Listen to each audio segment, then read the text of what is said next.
Bom dia, Portugal. Aí são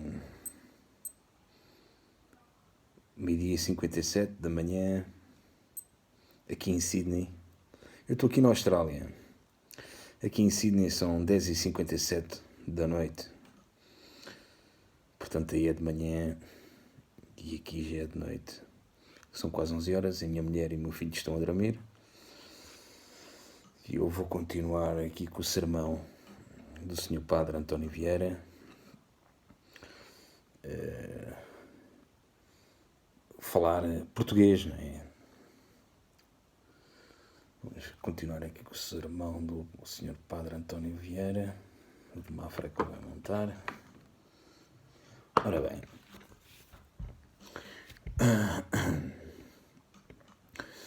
mas quais são os que pisam, e não só com os seus pés, senão com os dos seus cavalos? Equitare fascisti. É certo que não são os reis, porque os pés reais não pisam nem magoam, honram e autorizam. Por isso lançam aos seus pés os vassalos, e quanto maiores e mais dignos, mais lhes metem debaixo dos pés as cabeças. Lá disse Tertuliano que Minerva calcava na cabeça o capacete. Minerva calciams Galliam. Assim é o calçado dos reis. Os seus sapatos não pisam, coroam. Quais são logo os que pisam tão honradas cabeças? Como aquelas entre as quais se contava Davi, e não são com os seus pés, senão com os dos seus cavalos. Equitare fecit hominis super capita nostra. Aqui entra agora a segunda e a mais lastimosa suposição, e menos digna de se crer, se não disser a Salomão, que a viu com os seus olhos. Vidi servos in equis, et principis ambulantes super terram. Viu os servos a cavalo e os príncipes a pé. Sem dúvida que isto viu Salomão profeticadamente, quando viu a piada Roboão, seu filho, e a Jeroboão, seu servo entronizado. E em outros reinos, quando acontece isto mesmo? Bem, é o que perguntemos, pois não vemos no nosso esta desgraça, que bastará corromper todas as felicidades. Acontece isto quando o príncipe, a quem toca ter as rédeas na mão, por desídia e negligência, as larga e entrega ao servo. Então é que o servo, montado a cavalo, vende-se imposto sobre as cabeças dos homens, não só as pisa as 2 pés, não a 4, digo, Mardoqueu, debaixo de Amã, no reino de Assurero, e Daniel com Chápatras, no Nabuco e Dário.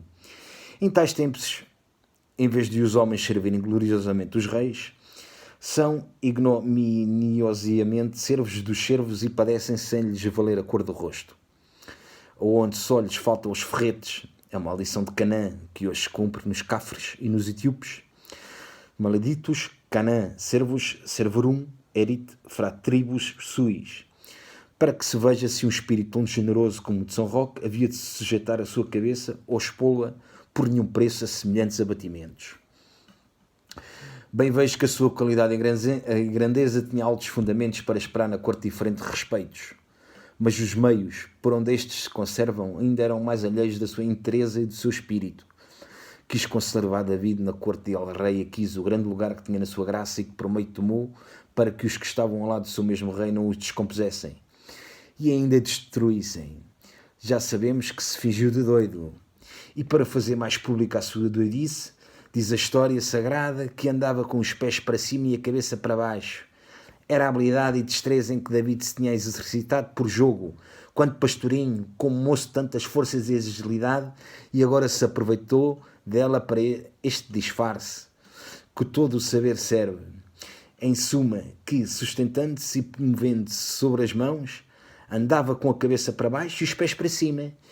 Isto quer dizer, farebat turim manibus sud, texto que tanta dificuldade casou a Santo Agostinho e ninguém depois dele, que eu saiba, o explicou até agora. Mas este é o sentido próprio e literal daquelas palavras. E o moral e político de uma ação tão extraordinária, qual será? É que, para um homem, se conservar na corte e na graça dos reis, como Davi, se queria conservar na de El-Rei Aquis, o meio mais proporcionado e efetivo e ainda forçoso é andar às avessas, os pés para cima e a cabeça para baixo, e, para não tomar o céu com as mãos, trazendo as mãos pela terra. Farebatur in manibus sud, e bem que um coração tão generoso, tão inteiro e tão reto como o de São Roque, e um homem mais de quebrar que torcer, se torcesse e abatesse a semelhantes indignidades. Não há dúvida que seria pôr a mão no chão como um pouco honrado e ainda aos pés no céu como um mau cristão. Por isso não quis nada da corte nem servir homens, ainda que fossem reis, fora e muito longe.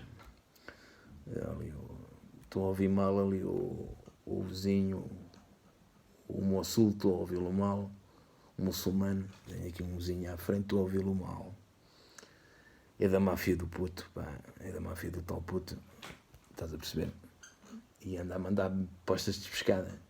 Não gosta de ouvir português, tem ódio, pá, mas eu vou continuar a ler português, pá, para que as pessoas entendam. Porque São Roque não quis mandar homens, como se livrar a mulher da condenação de estar sujeita ao homem. Sobre que batalhavam Jacó e Esaú, ainda antes de nascidos, maior servidão em mandar homens que servi-los. Palavras dele, rei Antígono, ao filho Eliano. O homem mostra o quimera de todos os elementos, o governo de Adão e o governo de Noé. Parece-me que o dito não basta, senão para persuadir a imitação, ao menos para provar a prudência e acertar juízo com que São Roque se resolveu a não servir a homens.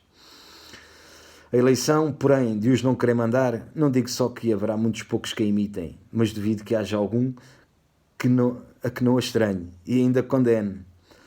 Tão natural é ao homem o desejo e o apetite de mandar homens.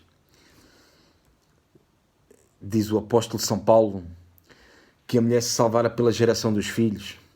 Salvabitur autien, mulier, per generation filiorum. E a explicação comum desta sentença é que a primeira mulher, que foi Eva, se salvou pela geração de um filho seu, que é Cristo.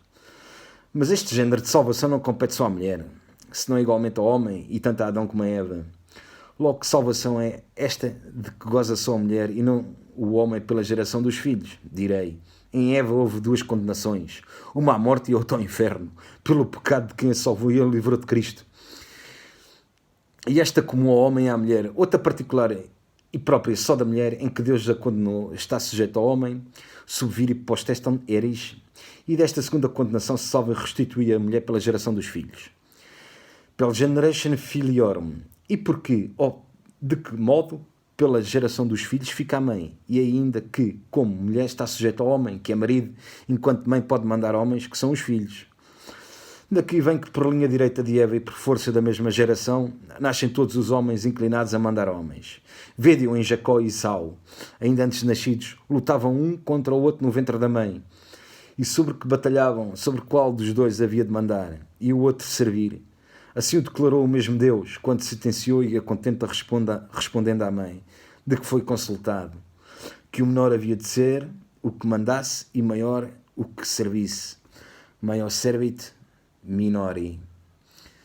Sendo depois o desejo de mandar no homem não só soberania da natureza no seu primeiro estado, como em Adão, mas repare e alívio no do segundo, como em Eva, e nascendo o mesmo desejo, antes sendo gerado connosco, como em Jacó e Esaú, porque não quer mandar São Roque.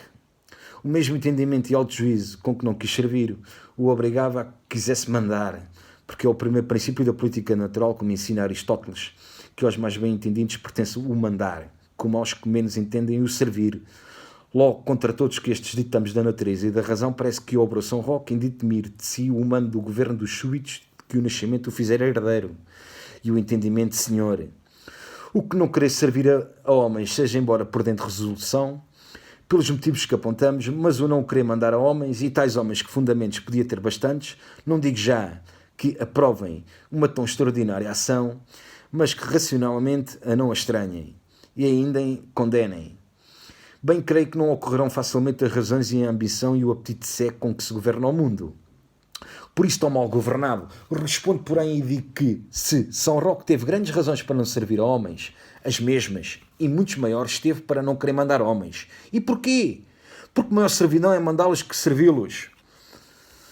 Falando ele, rei Antígono, como príncipe de seu filho, sob a administração e governo do reino de que o havia de deixar por herdeiro, admirado e generoso moço de tamanhas obrigações e encargos, refere Eliano, que lhe disse o pai: não viste isso, filho, em mim regnum mostrum esse nobile servitum.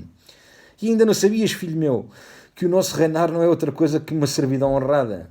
Honrada disse, e com grande juízo, porque a servidão dos servos é servidão sem honra, e por isso menor e menos pesada. Mas, sobre o peso da servidão, havendo sustentado também os da honra, é muito maior sujeição e muito mais pesada carga. É servir a fama e às bocas dos homens, cujos gostos são tão vários e tão estragados, pá, que até o maná os enfastia. Se um homem não pode servir a dois, como disse Cristo, como poderá servir a tantos mil? A cada homem deu Deus um anjo da guarda, e não mais que um homem a cada anjo. E se um anjo que move e governa com tanto concerto e a ordem de todo o céu das estrelas, não basta para guardar a um homem de si mesmo e governar ordenado e concertamente a um homem entre os outros, como bastará um só homem para conter dentro das leis e manter a justiça de tantos homens? Não sabe o que são homens, quem isto não considera e penetra? Penetrou, porém, alta e profundamente São Roque na verdura dos anos com o siso e a madureza que não vemos em tantas idades decrépitas. Os filósofos antigos chamaram ao homem ao mundo pequeno, porém São Gregório Nazariano, melhor filósofo que todos eles e por excelência o teólogo, disse que o mundo comparado com o homem é o pequeno, e o homem, em comparação do mundo, o mundo grande. Mundo in parvo magnum.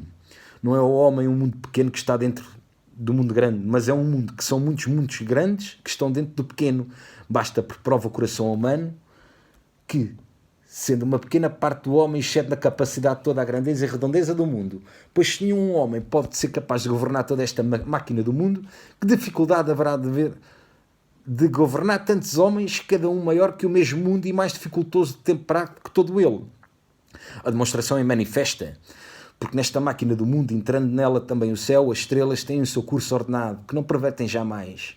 O sol tem os seus limites e trópicos, fora dos quais não passa. O mar, como um ser monstro idómito, enxergando as areias, para. As árvores onde as põem não se mudam, os peixes contentam-se com o mar, as aves com o ar, os outros animais com a terra. Pelo contrário, o homem monstro ou quimera, todos os elementos, em nenhum lugar para. Como nenhuma fortuna se contenta, pá. Nenhuma ambição nem apetite o farta, tudo perturba, tudo perverte, tudo excede, tudo confunde, e como é maior que o mundo, não cabe nele. Grande exemplo no mesmo mundo, tão cheio como hoje está, mas vazio e despovoado como os filhos de Adão e Noé. A Adão deu-lhe Deus um império sobre todo o mundo, sobre os peixes, sobre as aves, sobre os animais da terra, e não pode governar em paz dois homens. E esses irmãos, sem que se matassem um ao outro, Noé governou todos os animais e conservou-os pacificamente todo dentro de uma arca. E foram dela. Não pode governar 3 homens sem que um ou não descompusesse e afrontasse, sendo todos 3 seus filhos. Vede, é a mais pesada a servidão e é a mais dificultosa de governar. E mandar homens que a servir, quem serve como não pode servir mais que a um, sujeita-se a uma só vontade. Mas quem manda, como há de governar a todos, há de sujeitar a si as vontades de todos. E essas não de filhos, como é de natural a obediência e o amor, nem de irmãos entre si, em que as qualidades são iguais e as naturezas semelhantes, mas de tantas e tão diversas condições e inclinações como são neles os rostos e os intentos. Quão grande trabalho é o ser e o sol e o ser rei. Entre o senhor que manda e os súbitos que servem há a mesma diferença que entre o coração e os sentidos. Os travesseiros de ouro de Salomão, a púrpura, podem-na despir e os príncipes quando se deitam, mas os cuidados que os desvelam não podem. A coroa de espinhos e os cuidados dos mandos, o duríssimo juízo de Deus sobre os que tiveram mando neste mundo. Daqui se segue o que ainda humanamente pesou não pouco no juízo de São Roque, que o que serve, por dura que seja a sua servidão, sempre tem honras de alívio e descanso. O que manda nenhuma, ut sol starem nescit ita utu imperatore, disse Pacato em um panegírico ao imperador Teodósio Magno. Assim como o sol nunca para, assim vós, ó grande imperador, e por isso grande, fez Deus ao sol príncipe do mundo, luminaram majus et u praet diet. E desde o dia em que lhe deu este ofício até hoje não descansou um momento. Tão grande trabalho é ser sol e tão grande a sua sujeição. Posto que, em lugar tão alto, uma inquietação perpétua, um movimento contínuo, um correr e rodear sempre e dar 1000 voltas ao mundo sem descansar nem parar jamais. Quando dizemos que o sol se põe, é engano, porque então se parte a governar as antípodas.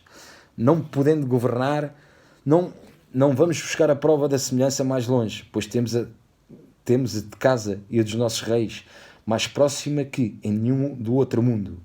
Quando os vassalos dormem e descansam, parece que um rei de Portugal faz o mesmo, depois do governo e trabalho todo o dia, e não é senão que passou aos antípodas.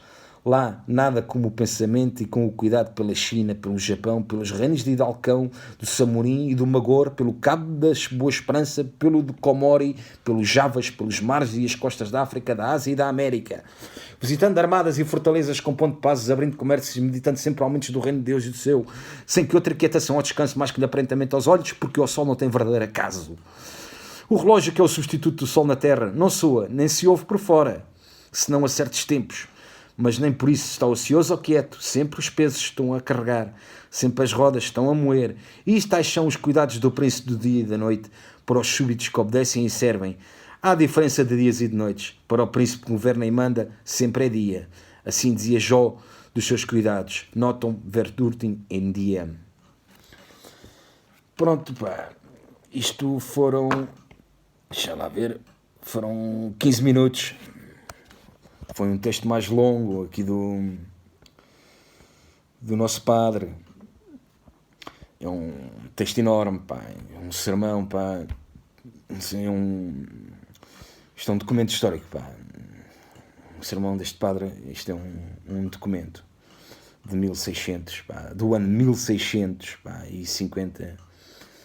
É um documento, pá. É um sermão que toda a leitura é contemporânea, se integra completamente aqui nos tempos que correm, e é um sermão muito bonito, pá. Ora bem, até amanhã, se Deus quiser.